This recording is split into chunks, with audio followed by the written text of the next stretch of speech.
David, this is the first tree that someone sees when they come into the Arboretum from the parking lot, and it's so striking. People always remark about it. Yes, it's a marvelous tree, but if we were out in the jungle, it's a very tall tree, and this whole crown of the tree would be 50 feet off the ground, and the crown would be very sparse. But if you just trim it back a little bit, and you use the tree when it's young, about 20, 30 years old, it's just a gorgeous tree.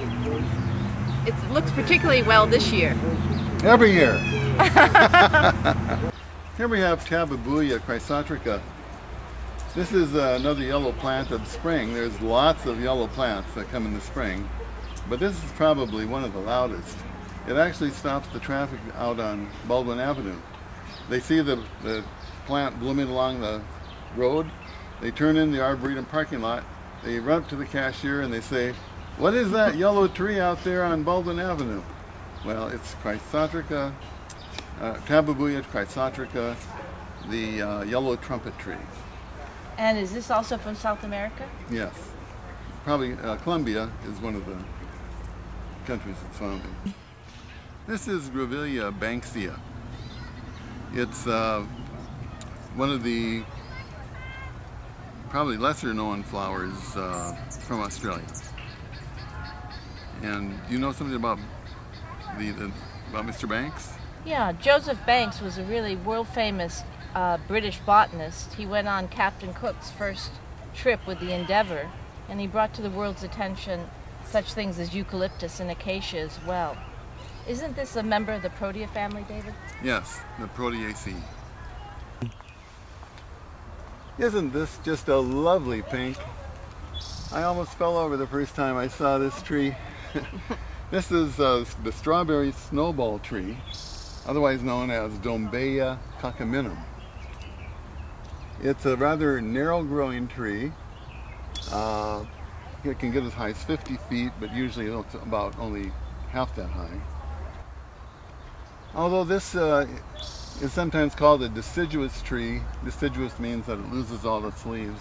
It seems to keep some leaves here in this climate. And the flower, is the flower persistent? Does it stay? Actually, on the no. tree? No, it falls off. It will create a beautiful pink carpet on the ground, which is much different than most Dombeias. Most Dombeias will keep the flower. They'll turn brown. They'll be ugly. You have to pick them off to get rid of them. This one, agreeably, drops its flower, and then the tree looks nice and clean. David, I think we've saved the best for last. Yes, this is a chance seedling that grew from the pink Tabebuia that we already looked at and the yellow Tabebuia. This seedling was discovered by George Lewis, who was superintendent of Wisconsin Gardens. Oh. And he brought this to the attention of the then present administration.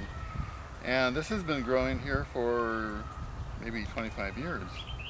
And just recently it got to be better known, and it's been brought to the nursery trade. Yes, and we sell it during the flower show every year. And I actually had a friend that was taking a class with me here at the Arboretum, and she saw it, and she wanted one so badly that we actually sold her one for her house in La Cañada. People are calling up and asking for it. Yeah.